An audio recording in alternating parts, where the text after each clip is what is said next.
Seorang yang sudah sampai usia 40 tahun, maka Allah mengingatkan dia untuk menyiapkan 5 bekal utama sebelum dia kembali pada Allah Subhanahu wa taala. Hati-hati yang sudah sampai 40 tahun, jika Anda belum memiliki satu di antara 5 ini, Anda mesti khawatir. Ini peringatan dari Al-Qur'an. Baik, satu. Qala rabbi auzi'ni an ashkura ni'mataka allati an'amta 'alayya wa 'ala walidayya.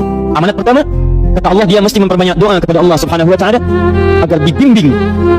Banyak doa agar dibimbing mensyukuri nikmat hidup, plus bisa meningkatkan bakti pada orang tua. Satu, Rabbi auzi'ni an ashkura ni'mataka allati an'amta 'alayya wa 'ala walidayya. Perhatikan baik-baik. Ya Allah, mohon bimbing saya untuk selalu bisa mensyukuri segala nikmat yang telah Engkau berikan pada saya sekarang, satu, dan pada kedua orang tua saya. Baik, jadi kalau sudah sampai usia 40 tahun, pertama, Anda memohon doa kepada Allah untuk dibimbing terus bersyukur kepada Allah. Ini yang mau saya tegaskan. Lihat baik-baik. Apa itu syukur? Tidak ada makna lain dari syukur yang tertuang dalam Al-Quran dan hadis kecuali ungkapan kebahagiaan atas nikmat yang Allah berikan kepada kita dengan cara menggunakan nikmat itu sesuai dengan fungsi yang telah Allah tetapkan. Misal, kita akan bersyukur dengan nikmat penglihatan mata. Anda diberikan 40 tahun dalam hidup, mata masih bisa melihat.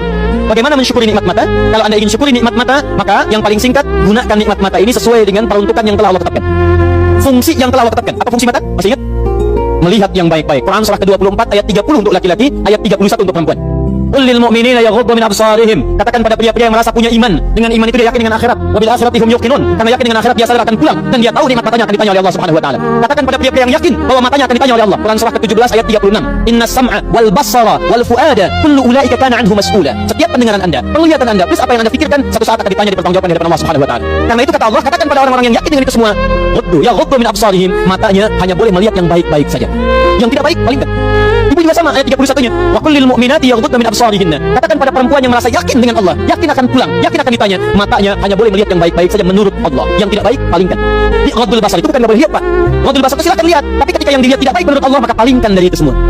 Ini tidak tepat, teman-teman sekalian. Anda hanya mengucapkan alhamdulillah ya, sampai sekarang penglihatan masih baik. Belum cukup. Baik itu dipakai lihat apa? Penglihatannya baik, tapi masalahnya yang dilihat baik tidak. Itu poinnya. Maaf, ada anak usia 4 tahun, Bu, Pak, tidak bisa melihat. Dalam tidak bisa melihatnya, dia masih mau menghafal Al-Quran.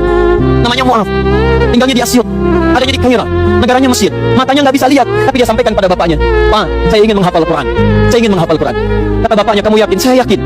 Baik, keluarga sederhana, punya cuma motor yang sangat luar biasa tidak bagusnya. Dimodifikasi dashboardnya, menempuh jarak kisaran 20 km. Datang pada syekhnya, bapaknya kemudian membonceng, Mu'adnya di belakang. Teman-teman sekalian, setiap berangkat datang pada syekh, dapat hafalan baru, bapaknya tulis ayatnya, disimpan di dashboardnya. Di jalan lihat ke sini, lihat ke jalan, lihat ke sini, lihat ke jalan. Mu'ad bacakan ayatnya, bapaknya mendengarnya. Secara singkat, tiba-tiba setelah itu fasenya berakhir, jadilah anak ini hafal Quran. Yang ngantar belum hafal Quran, yang diantar nggak bisa lihat hafal Quran. Saking mudahnya Al-Quran, yang nggak bisa lihat bisa hafal Quran.